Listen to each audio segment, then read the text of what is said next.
신수영 기자입니다. 오늘 신기자 톡톡에는 창업의 신 노정석 빅팩토리 대표님 모셨습니다. 이분이 얼마나 대단한 분이시냐면 한 번 하게 돼 있는 창업을 무려 6번이나 있는데 그중에 기업 한 곳을 스타트업 중에서는 아시아 최초로 구글에 매각을 했고 또 다른 기업 한 곳을 외국계 기업에 매각해 큰 돈을 벌었으며 코스닥 기업의 한 곳을 또 상장시킨 스타트업과 벤처업계에 살아있는 전설이십니다. 안녕하세요. 저 빅팩토리 대표이사 노정석입니다. 반갑습니다. 그 첫 창업을 만 20살에 하셨다고 들었어요. 맞아요. 근데 네. 그게 포항공대를 해킹했기 때문이라고. 그게 무슨 얘기예요, 그게? 학부를 94학번으로 카이스트에 입학을 했는데 아시다시피 그때가 한참 막 인터넷이라는 게 세상에 나올 때였어요. 그 당시에 인터넷이 되어 있던 몇 안 되는 학교 중에 하나였거든요. 그 학교 터미널실에서 선배님들을 만났는데 그 선배님들이 정말 전설의 해커들이셨어요. 그래서 그분들 옆에서 이렇게 어깨너머로 배우다 보니까 저도 어느 순간 해커가 돼 있더라고요. 뭐 19살의 남자아이가 어떤 생각이 있겠어요. 재밌으면 하고 재미없으면 안 하고 뭐 그러던 때였는데 포항공대 카이스트 해킹 사건이라고 불리우는 96년 사건이었어요. 그래서 그 사건 때문에 서울구치소에 한 40일 정도 있었고 구치소에 수감이 된 거네요. 네네네 구속됐었어요. 네. 그러고 나서 이제 나오니까 제가 그쪽으로 재주가 굉장히 많은 사람으로 사람들한테 인식이 되어 있어서 그때 이제 여기저기서 같이 창업하자는 제의를 많이 받았었고 그게 인젠 네, 그 회사가 인젠이었습니다. 이후에 네. 코스닥에 상장시키고 네, 또 그 회사가 매각한 한 5년 기업들, 정도 그 기업들은 했어요. 어떤 기업이에요? 첫 회사가 인젠이었는데 그 회사가 97년에 창업해서 2002년도에 코스닥에 IPO를 했고 저는 2003년도에 회사를 떠났어요. 어렸을 때부터 꿈이 사실 카레이서여가지고 카레이서 생활을 한 1년 정도 했는데 늦었구나. 여기서는 빛을 볼 수 없겠다 싶어가지고 다시 비즈니스 세상으로 돌아가서 가지고 있던 재주가 해킹과 인터넷 보안 뭐 이런 거여서 인터넷 보안 회사를 차렸어요. 당시가 이제 인터넷 거품이 꺼지고 이렇게 가라앉던 시절이어서 그때 그 사업은 접고 예. 그 다음에 한 게 이제 테터앤컴퍼니였는데 당시 시기가 그 구글이 검색으로 막 인기를 얻고 있었고 2004년 5년이었으니까요. 거의 대부분의 서비스들이 네이버나 다음 같은 그런 포탈 안에 있었는데 천편일률적인 디자인에 콘텐츠를 가지고 광고를 붙여서 수익화할 수도 없고 뭐 이런 부분들이 문제가 많았어요. 그래서 저는 고급 콘텐츠 생산자들에게 그들 입맛에 딱 맞는 콘텐츠 생산 플랫폼을 공급하면 의미가 있겠다. 사실 한국 시장이 외국 회사들도 굉장히 눈독을 들이는 곳이었고 브랜드 유어셀프라는 그런 모토를 가지고 블로그 소프트웨어 회사를 만들었어요. 3년 정도 하면서 설치형 블로그 서비스 테터툴즈도 만들었었고 그리고 지금도 있는 서비스인데 티스토리라는 블로그 서비스 만들어서 그 티스토리 서비스가 그 당시에 한 4위 사이트까지 올라가는 등 인기가 굉장히 많았어요. 컨텐츠의 생산자가 자신의 권리를 온전히 가질 수 있는 그런 블로그 서비스였어요. 도메인도 자기 거 쓸 수 있었고 그다음 데이터도 자기가 이 마음대로 왔다 갔다 할 수 있었고 광고도 당시에 애드센스라고 아마 기억하실 거예요. 그 자기 사이트에 광고를 붙일 수 있잖아요.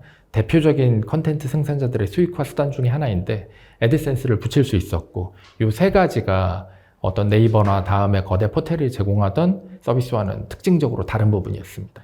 그래서 저희가 운이 좋게 구글에 인수가 됐고 그 뒤에 이제 제가 구글에 들어가면서 거기서 좀 글로벌에 눈을 뜨고 영향을 굉장히 많이 받았습니다. 구글에서 먼저 매각 제안이 온 거예요? 그때 대표님이 몇 살이었어요?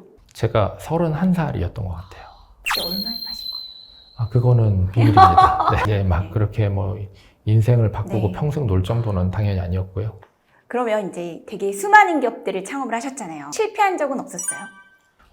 두 번째 회사, 다섯 번째 회사는 실패했죠. 사실 첫 번째 회사는 제가 CEO는 아니었어요. 제 10년 선배님이 사장님이셨고 저는 CTO였는데 그때는 이제 제가 직접 의사결정을 하지 않으니까 회사라는 게 그냥 이렇게 하면 되는 거구나라고 옆에서 보기만 했었는데 두 번째 회사를 제가 5년이 모든 걸 책임지는 CEO 포지션을 해보니까 알았다고 생각하는 것과 직접 행하는 것과의 차이가 이만큼 있어서 굉장히 겸손해졌어요. 그 회사를 접으면서. 이제 6번째 회사, 빅팩토리. 네. 무슨 회사예요?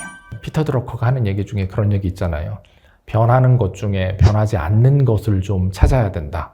무엇일까라고 하면서 몇 가지 좀 원칙을 세웠는데 첫 번째가 한국적인 강점을 가지고 글로벌라이즈 할 수 있어야 되겠다. 두 번째로는 소프트웨어가 필요한데 아직 소프트웨어화가 덜 된 곳 이렇게 찾으니까 뭐 K-팝, K-콘텐트, K로 시작하는 대표적인 것들이 나왔어요. 그러면서 이제 세 번째를 하나 잡은 게 영생과 관련한 그런 비즈니스를 해야 되겠다. 어떻게 하면 더 젊고 아름다운 삶을 유지하는 데 도움이 될까? 그래서 그 당시에 키워드로 잡은 게 Keep Young이었어요.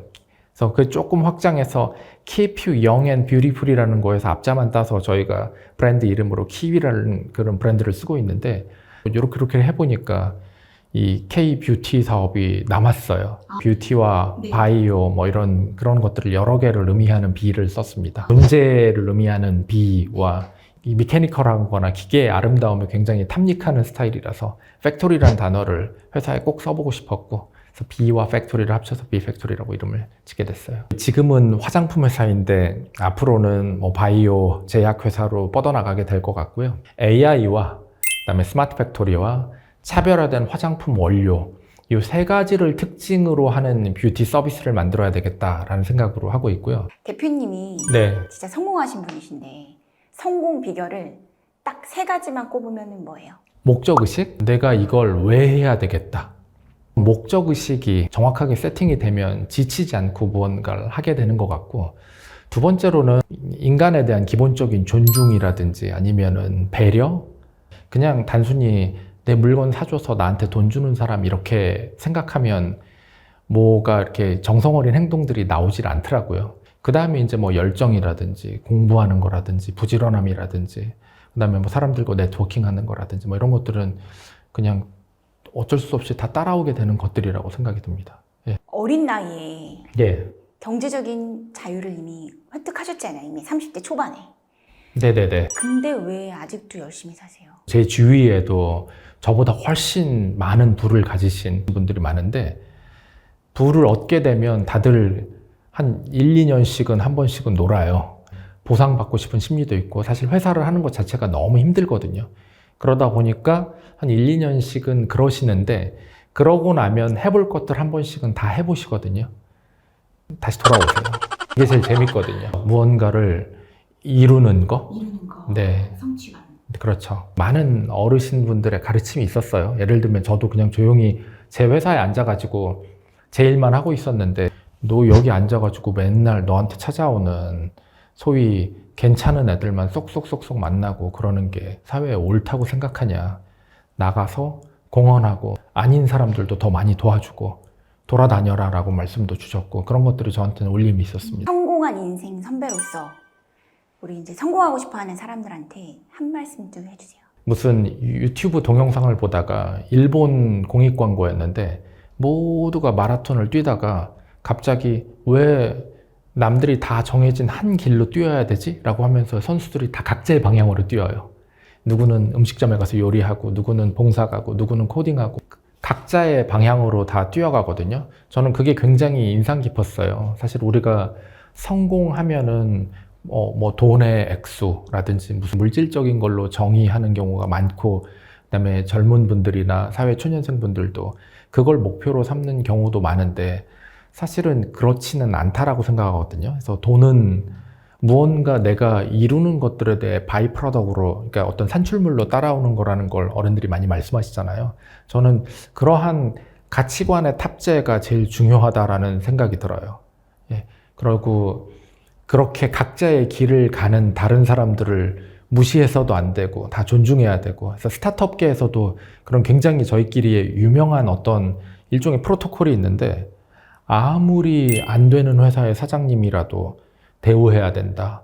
왜냐하면은 저들이 3년 후에 10년 후에 넥스트 구글이고 네이버일 수도 있으니까. 예. 뭐 회사는 정말 시작할 때 처음 두세 달만 즐거워요. 창업해서 사람들이랑 막 티밍 해가지고 막 우리 세상을 바꿀 거야 이런 때만 즐거운데 막상 무언가를 하루하루 만들어야 되는 날이 시작되면 그때부터는 뭐 사실 끝나지 않는 고통이 시작이거든요. 예. 그냥 계속 버티는 거죠. 그래서 저도 이걸 왜 시작했을까라고 후회를 많이 해요. 근데 그럼에도 불구하고 그냥 그러한 시스템 속에서 껴있어서 하루 가다 보면 뭐가 바뀌고 성취들이 쌓이고 뭐 해가지고 뭐가 일어나는 날이 있거든요.